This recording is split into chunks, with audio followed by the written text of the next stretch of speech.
Outsource भर्ती मामले में नया मोड़ आज सामने आया है। दरअसल आज फिर ये मामला लगा था कोर्ट में। राज्य सरकार की ओर से एक याचिका दायर की गई है जिसमें आउटसोर्स भर्ती से स्टे हटाने की मांग उठाई गई थी, यानी कि जो स्टे लगा है भर्तियों पर वो स्टे हटा दिया जाए ताकि आने वाले समय में आउटसोर्स भर्तियां हो सके। ये याचिका दायर हुई थी, लेकिन इस याचिका को हाईकोर्ट ने डिसमिस कर दिया है, ये कहकर कि एक सही प्रक्रिया के तहत ही आउटसोर्स भर्तियां होनी चाहिए और ये संविधान आर्टिकल 14 का उल्लंघन है, तो ये बर्दाश्त नहीं किया जाएगा। एक नियम होना चाहिए और इस नियम के तहत ही भर्तियां होना जरूरी है। आने वाले समय में परिस्थितियां और भी खराब नहीं तो हो सकती हैं। तो अभी ये याचिका डिसमिस कर दी गई है और अगर फिर भी लीगल निर्णय से सहमति नहीं है दोनों पक्षों में तो 24 मार्च को ये अगली सुनवाई होगी, ये भी जानकारी सामने आई है। अभी देखिए कई आउटसोर्स भर्तियां नहीं हो पा रही है, एनटीटी भर्ती नहीं हो पा रही है, एनएचएम में भर्ती होने जा रही थी वो नहीं हुई, और भी यहाँ स्टाफ नर्सेज की भर्ती तक आउटसोर्स माध्यम से करवाने की बात हो रही है।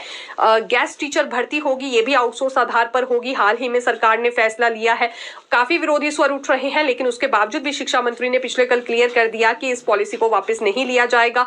गेस्ट टीचर जरूरी है। उन नियमित शिक्षकों के बदले जब अवकाश पर जाते हैं तो नियमित शिक्षक उस वक्त जरूरी है कि 10 से 12 दिन तक पढ़ाने वाला कोई शिक्षक वहां अवेलेबल हो।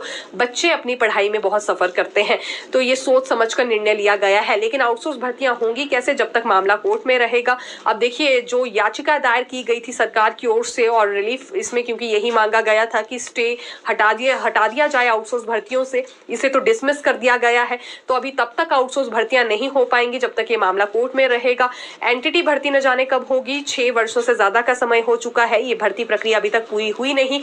और अब प्राथमिक शिक्षक संगठन की ओर से भी रोष व्यक्त किया जा रहा है कि अतिरिक्त कार्यभार उन पर है।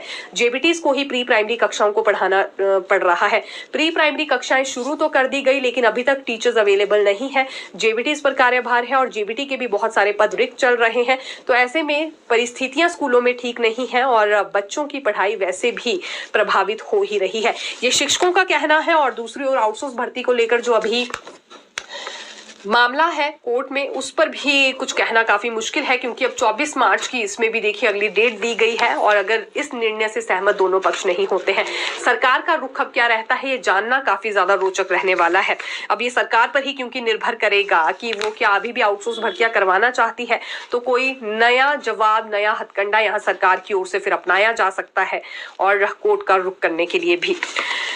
अगले कल देखिए कैबिनेट बैठक होने वाली है और बहुत सारे वर्गों को उम्मीद है। शुरुआत पोस्ट कोड 980 से करते हैं। ये पिछले 2 दिनों से सचिवालय में चक्कर काट रहे हैं इस उम्मीद के साथ कि इस कैबिनेट में इनका मामला लगेगा, लेकिन दुर्भाग्यपूर्ण बात ये रही है कि एम सुधा यहाँ पर नहीं है, आउट ऑफ स्टेशन है और अभी कार्मिक विभाग का जिम्मा उनके पास ही है। इसी वजह से कार्मिक विभाग से जुड़े जितने भी मैटर्स हैं वो नहीं लगने वाले हैं। ये पोस्ट कोड्स को लेकर भी प्रस्ताव कार्मिक विभाग की ओर से ही रखा जाता है, तो अभी संभावनाएं बहुत कम है कि पोस्ट कोड 980 को लेकर चर्चा हो। हालांकि दूसरी जानकारी ये भी है, अगर दूसरे पहलू पर गौर करें तो पोस्ट कोड्स को लेकर क्योंकि कैबिनेट सब कमेटी का गठन हुआ था और इसमें शिक्षा मंत्री रोहित ठाकुर भी हैं। शिक्षा मंत्री रोहित ठाकुर ने पिछले कल ये कहा है कि इस कैबिनेट में जरूर ये मसला जाएगा, तो ये भी पॉसिबल है कि कैबिनेट सब कमेटी के सदस्यों की ओर से ही ये मामला रखा जाए, इस पर चर्चा हो, लेकिन एम सुधा देवी नहीं होंगी, तो इस वजह से संभावनाएं कहीं कम भी नजर आ रही है। लेकिन ये कैबिनेट सब कमेटी के सदस्यों पर भी निर्भर करता है कि वो इस पूरे मामले में क्या कुछ करते हैं।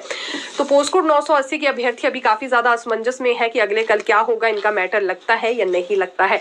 पिछले 2 दिनों से सचिवालय में थे और जब शिक्षा मंत्री ने कहा कि मामला जा रहा है तो काफी ज्यादा उत्साहित हो गए थे, लेकिन अब जानकारी सामने ये आई है कि एम सुधा यहाँ पर नहीं है, तो कार्मिक विभाग का कोई भी मैटर नहीं लगने जा रहा है।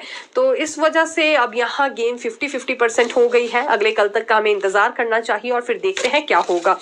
दूसरी बात करुणा मुल्कों पर करना चाहेंगे। करुणा मुल्कों को लेकर चर्चा होगी और 100% संभावना है ये चर्चा होने की, क्योंकि देखिए जो वित्त विभाग के पास आंकड़े आने थे या इसके अलावा सरकार ने जो भी पूरा रिकॉर्ड मांगा था करुणा मुल्कों को लेकर वो सरकार के पास पहुंच चुका है। अब ये विभाग की ओर से जानकारी, सभी विभागों की ओर से जानकारी दे दी गई है। इस पर चर्चा हो सकती है कि आखिरकार कैसी पॉलिसी करुणा मुल्कों के लिए रहनी चाहिए। उम्मीद लगाकर ये भी बैठे हैं और ये मुख्यमंत्री सुक्खू ने ऐलान किया था कि जल्द से जल्द करुणा मुल्क भर्ती पर पॉलिसी तैयार की जाएगी और हर पहलू पर इसमें गौर किया जाएगा। कैसे सभी करुणा मुल्क आश्रितों को राहत दी जा सकती है, इस पर भी सरकार गौर करने वाली है। तो जितने भी आवेदन आए थे ये पूरा रिकॉर्ड अब सरकार के पास पहुंच चुका है।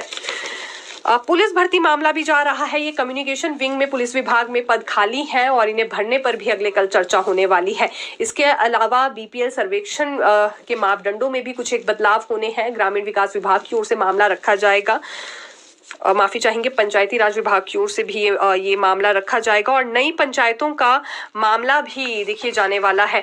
नई पंचायतों का गठन होना है। 600 के करीब आवेदन आ गए हैं। पूर्व सरकार में भी नई पंचायतों का गठन हुआ था, अभी 2025 के एंड में ही, क्योंकि पंचायत के चुनाव होने हैं तो ठीक उससे पहले यहाँ नई पंचायतों का गठन होगा। लेकिन जो प्रस्ताव आए हैं वो सभी शर्तों पर खरे उतरते हैं या नहीं देखना होगा। 1000 से ज्यादा पॉपुलेशन वहां पर होनी चाहिए, उसके बाद ही नई पंचायत का गठन हो सकता है। तो इस पर भी चर्चा होने जा रही है और इस पर प्रक्रिया भी बहुत जल्दी शुरू होने वाली है। ये मंत्री अनिरुद्ध सिंह की ओर से पहले ही संकेत दिए गए थे। पंचायती राज विभाग की ओर से ये भी प्रस्ताव लाया जा रहा है।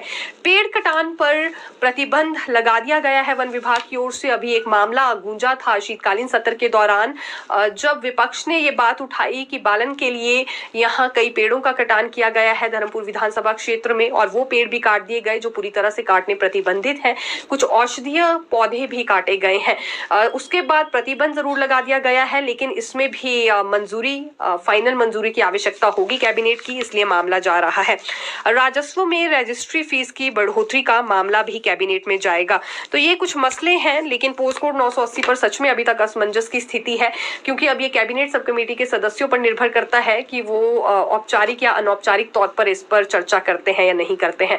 जैसा कि ऐलान यहाँ डेप्यूटी सीएम मुकेश अग्निहोत्री ने किया था, या शिक्षा मंत्री रोहित ठाकुर ने भी पिछले कल एक वादा किया है इन अभ्यर्थियों से, तो क्या इस वादे के मुताबिक ये मसला उठाया जाएगा या फिर इंतजार किया जाएगा कि कार्मिक विभाग की ओर से ही ये प्रस्ताव रखा जाए। और हेल्थ को लेकर